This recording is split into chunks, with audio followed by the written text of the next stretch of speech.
On va regarder dans cet exercice-là, dans le fond, la rotation de côté au niveau de la hanche. Puis l'objectif avec cet exercice-là, tu n'es pas censé ressentir que d'un point de vue musculaire, c'est difficile.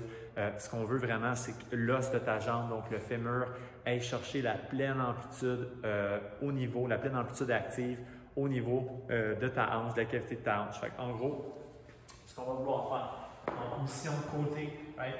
Une fois qu'on va avoir la tête adossée sur le bloc de yoga pour juste garder le coup neutre, on va vouloir, dans le fond, le plus possible avoir le bassin droit, droit, droit. On va amener la jambe en L pour commencer. Puis notre objectif pour débuter ça, on peut garder les bras relax. Tu pourrais être sur un matelas pour être plus confortable, évidemment. Ça va être d'amener d'abord et avant tout notre jambe en L, en flexion, le plus loin qu'on est capable, donc le genou vers la poitrine.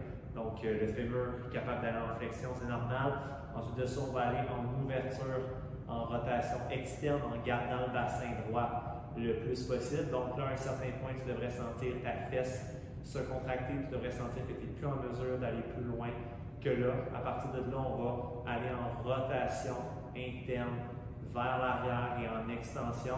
Donc, je ramène ma jambe, justement, talon vers l'extérieur, genou vers l'intérieur. Et on va revenir à la position initiale. Right? Donc, je refais les étapes. On a d'abord flexion, le plus haut qu'on peut. Ensuite de ça, rotation vers l'extérieur, suivi de rotation vers l'intérieur et extension. Donc, on va vers l'arrière et on ramène ça. Right? L'objectif, c'est vraiment d'aller chercher finalement cette pleine amplitude-là au niveau de la hanche. Si à partir de là, c'est moins clair de ton côté, n'hésite pas à me poser d'autres questions. L'objectif, c'est d'être lent, contrôler, de sentir nos fléchisseurs, de sentir ensuite de ça notre fessier qui se contracte, puis de sentir que lorsqu'on va vers l'arrière, notre bassin reste stable, puis notre fessier abdos reste engagé pour pas qu'on pivote d'un côté puis de l'autre. Right? Donc ça va créer de l'espace au niveau de ta hanche. Puis quand on va aller dans des squats, par exemple, ou peu importe les mouvements d'haltérophilie, ça va te permettre d'aller chercher les meilleures amplitudes en contrôle.